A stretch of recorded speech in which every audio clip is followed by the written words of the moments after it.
Ang batang ayaw magsuklay. Noon isang araw may isang bata babae siya. Si Aika. Si Aika ay matamad magsukay kaya magulo ang buhok niya. Noon isang araw. Ipapasuklay siya ng lola niya. Ang sabi ni Lola Chidi. Aika. Magsuklay ka na. Ang sabi ni Aika. Ayoko lola, maglalaro pa ako. Ang sabi ni Lola. Chidi. Sige. Na, apo.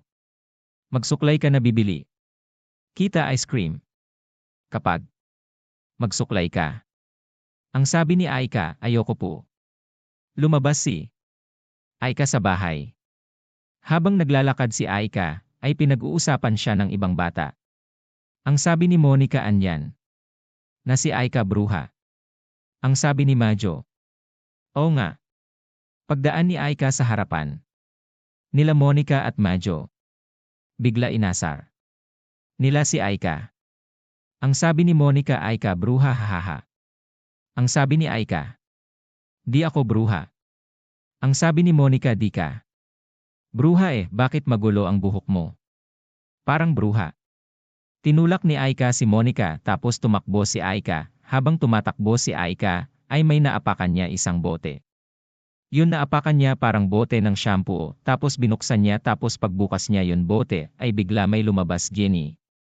Ang sabi ni Aika, sino ka? Ang sabi ni Jenny, ako si Jenny Renz.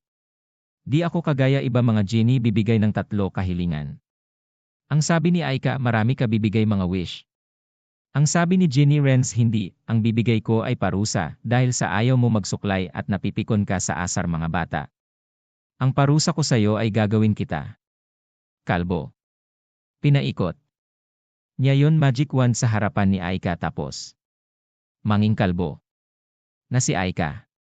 Pagising ni Aika ay bigla niya hinawakan ang buhok niya. Nang hinawakan niya ay nagpasalamat siya, may buhok pa siya. Ang sabi ni Aika, panaginip pala. Tumayo si Aika sa kama at nagsuklay. Habang nagsusuklay si Aika, bigla pumasok si Lola Chidi. Ang sabi ni Lola Chidi, wow.